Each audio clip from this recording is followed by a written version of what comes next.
All right, welcome back to Patterns and Grids Part 2. In this tutorial, we're going to cover how to essentially apply filters to our scene. I'm in Phase 2 document. Here's Phase 1. Again, we made 2 duplicate copies in the last tutorial and made this 9 grid of a single face. So basically, we have filters applied to the top 3 here, and they're actually the bottom 3 layers here. You can see 1, 2, and 3. Each one has a little mask applied, which is a blank mask, these smart filter. And it'll say filter gallery here. You can turn off the eyeball and you can see the effect go away here in the top right one, for example. If you click the little arrow here next to the layer, it'll actually collapse. So it'll kind of hide it. And then you can basically, to reveal those, you just click on the little arrow to reveal them. And then you can reapply them or adjust them. These smart filters are really cool because if any time you want to adjust them, all you gotta do is double click on the filter gallery icon there and you can come in and adjust the settings. And so I'm gonna cancel out here. But let's figure out how to do this fresh. So I'm gonna basically go to my top layer here, which is the bottom image, and apply a filter to that. Now, if your layout's a little bit different, maybe you have your adjustments open up like this, you can double click on the adjustments or any of these other tabs to collapse them. So the layers tab, it has more space here, essentially is what I'm looking for. So what I'm going to do with this layer selected, again, you can test it by turning off and on the eyeball. It's another way to look at it. I'm going to go to the filter gallery. At the very top here is the control panel for filter. And I'm going to go down to filter gallery. Once you apply it once, it'll remain at the very top here. So you can just click on that.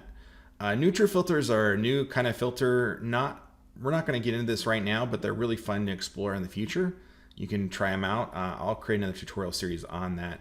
But the filter gallery is an artistic gallery essentially. So if you open that up, you'll get this, and there are these little basically squares of different kind of stylizations. And all you gotta do is click on any of these options and you can see the preview over here. So if I open this one up, the sketch area, and click on one of these, I'll open it up. Now, once you click on one of these like Conte Crayon, you'll have settings over here on the right to adjust. So the adjustments of the Conte Crayon will give you a completely different effect for how the image is determined. Each one has different options and some have more options than other. This one has quite a bit because it has like a different texture for canvas or like sandstone. So you can kind of play around with it here. You can adjust the thickness of the relief or reduce that thickness of the relief here. So there's lots of different things in here. There's even a lighting option, like which is the direction of the light here of the relief. And it's called Conte Crayon. Now, if I want just that one filter applied, I can click OK. And you'll see it being applied down here. And then I can go to the next layer. But again, if I ever want to change the properties, all I have to do is double click on the filter gallery and it will open up and I will be able to change that. So I'm gonna go ahead and cancel out and keep that one. I'm gonna click on the next layer and I will collapse the little icons here. It makes it a little cleaner. If I click on these little arrows here, it just collapses them. They're still there. Again, they're just kind of hidden. And this layer here is the middle one here. Which one I'm going to do next? This one here in the top left. So what I'm going to do is go to the filter menu, and again it'll be say at the top here the filter gallery. Open that up and let's try something a little bit different. Maybe the distort, maybe glass. So I'm going to collapse this one, or the ocean ripple, or the diffuse. I kind of like the glass one.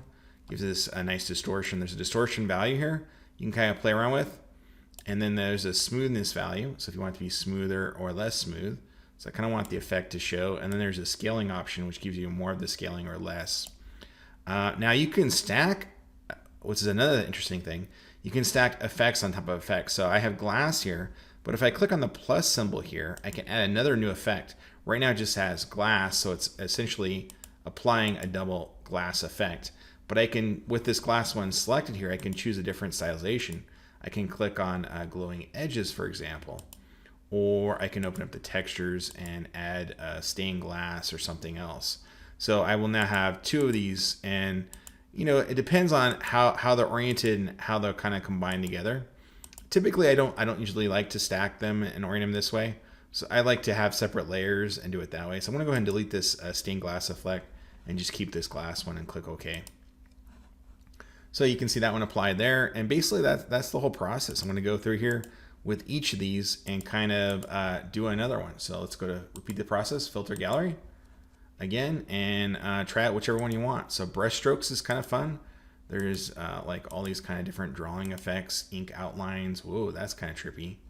I kind of like that one. Or Sumi ink. Sumi ink's kind of nice. Let's see what I can adjust here. And then there's a drop-down menu, so you can see here, here's all these different effects that are being applied through here. The splatter effects and so forth. So yeah, there's tons and tons of options to play around with in here. So what this is doing here, when I click in here, it's jumping around to the next thing. So I'm going to go back to the splatter effect or the Sumi ink. So like if I choose graphic pin, it's just another way to jump down in here. So this drop down menu is like basically going through all these different menus here. Graphic pin actually looks kind of cool. Let me adjust the settings here, kind of play around with the light and the dark and see what I like. So I can adjust this or this. I think I like a little bit there. And again, you can change the direction of the light. You can have it sort of a horizontal or left diagonal. Left diagonal looks kind of interesting. I'm going to go ahead and click OK to apply that.